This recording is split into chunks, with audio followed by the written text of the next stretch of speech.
शिव सीताराम। श्रीमद्भगवद गीता राघव कृपा भाष्यम अध्याय 1 श्लोक क्रमांक 31।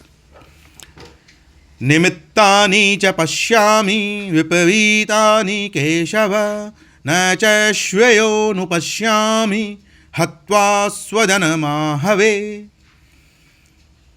अर्जुन कहते हैं, हे केशव यानी ब्रह्मा या शंकर को भी नियंत्रित करने वाले परमेश्वर, मैं तो शकुनों को भी अपने से प्रतिकूल देख रहा हूँ तथा स्वजन अर्थात परिवार विरुद्ध होने पर भी इन कौरवों को मारकर अपना अनुकूल कल्याण नहीं देख पा रहा हूँ। व्याख्या: इस प्रकार हाथ से गांडीव ने कवच के जलने एवं मन के भ्रम से अपशकुन की सूचना हो रही है, क्योंकि वीर के हाथ से आयुध का गिरना बहुत बड़े अपशकुन का सूचक है, भयंकर पराजय का भी। परंतु यह सब अर्जुन के लिए वास्तविक नहीं है, क्योंकि वह स्वयं कह रहे हैं, भ्रमतीव च मे मनः, मेरा मन भ्रमित सा हो रहा है। भ्रमपूर्ण मन में असत्य पदार्थों की ही प्रतीति होती है, जैसे पीलिया होने पर चंद्रमा में पीलेपन होने की प्रतीति। नाव पर चढ़े हुए मूर्ख व्यक्ति को स्वयं की स्थिरता की प्रतीति।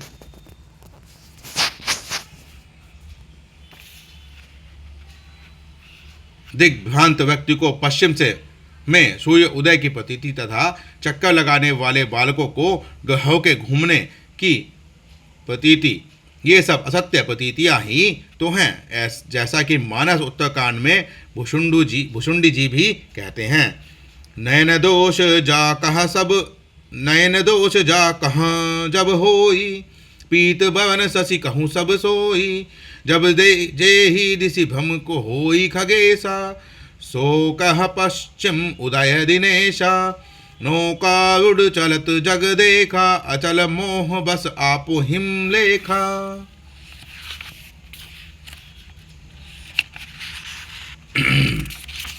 बालक भ्रमहिम न भ्रमहिम, गदाहिम कहहिम परस्पर मिथ्यावादी।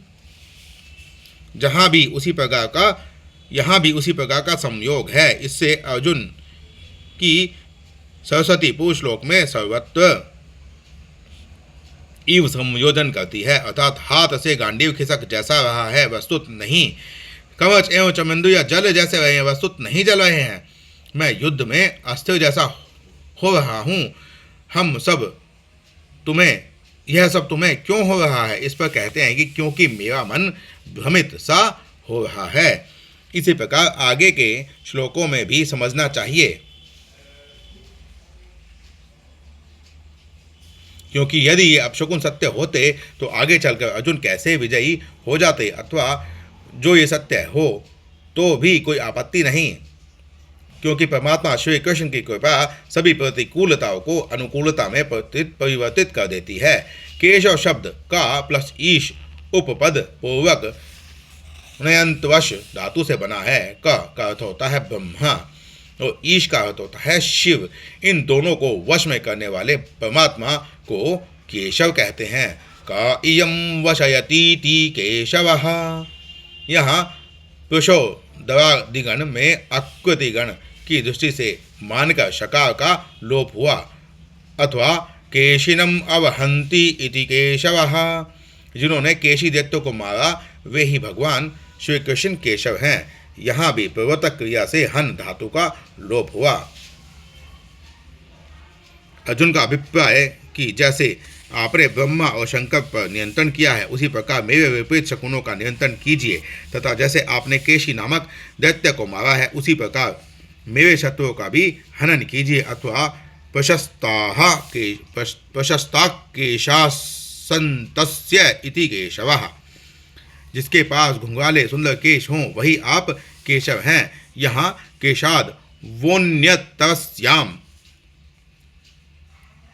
5:2-109 इस सूत्र से मत्वर्थीय व प्रत्यय हुआ। आशय यह है कि जैसे आपके ये कुटिल केश और लोगों को फंसा लेते हैं, उसी प्रकार नित्य भ्रमणशील मेरे मन को भी फंसा लें। अथवा केशान अवति इति केशवः आप केशों की रक्षा करते हैं। रामावतार में रावण को मारकर वेदवती के केशों की तथा कृष्णावतार में कंस को मारकर देवकी के केशों की तथा अभी अभी वस्त्रों को बढ़ाकर दुशासन द्वारा अपमानित द्रौपदी के केशों की रक्षा की। उसी प्रकार इस युद्ध में भीमसेन द्वारा दुशासन को समाप्त कराकर द्रौपदी के केशों को की फिर से रक्षा कीजिए। अथवा केशान्वयतीति केशवः, अर्थात केश गूंथने वाले को केशव कहते हैं। भाव यह है कि जैसे आपने श्री वृंदावन में श्री प्रजांगनाओं के केश गूंथे थे, उसी प्रकार इस संग्राम में भीमसेन द्वारा दुशासन का वध कराकर उसकी भुजा के रक्त से स्नान कराकर भीमसेन के माध्यम से अपनी सखी द्रौपदी के केशों को गूंथ दीजिए। ये दोनों अर्थ अर्जुन के मुख पर विराजमान सरस्वती ने ही प्रकट किए हैं। अथवा कश्च इवाशश्च केशौ तौ वाति अनुकंपतया गच्छति इति केशवः। ब्रह्मा तथा शिव के पास कृपा करके पधारने वाले प्रभु को केशव कहते हैं। ऐसे हे केशव, निमित्त अर्थात शकुनों को मैं विपरीत अर्थात अपने में प्रतिकूल देख रहा हूँ और आहवे युद्ध में अपने कुटुंब को मारकर कल्याण नहीं देख रहा हूँ।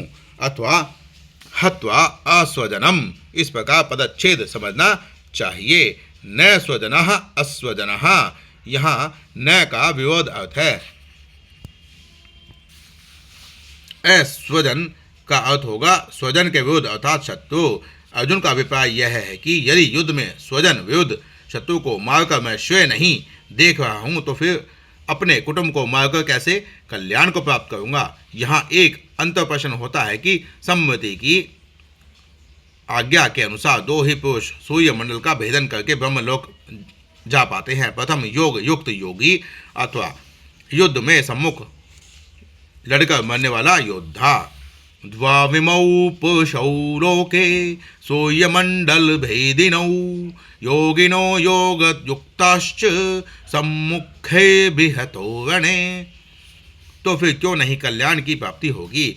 इसका उत्तर यह है कि सम्मति ने युद्ध में सम्मुख मरे हुए के लिए ब्रह्मलोक का विधान किया है, न कि मारने वाले के लिए। इसलिए कहते हैं कि युद्ध में स्वजनों को मारकर मैं अपना कल्याण नहीं देख रहा हूँ। यदि कहें कि श्रेय भले न मिले पर प्रेय तो मिल ही सकता है, इसका उत्तर यह है कि अर्जुन जैसा व्यक्ति प्रेय में कभी आसक्त नहीं होता। इसलिए कहते हैं ना, च श्रेयोनुपश्यामि, कुटुंबवध से मुझे प्रतिकूल श्रेय की प्राप्ति नहीं हो सकेगी। श्री संगति में यदि कहे कि शुद्ध की श्रेय की प्राप्ति असंभव है तो नीति शास्त्र कहता है,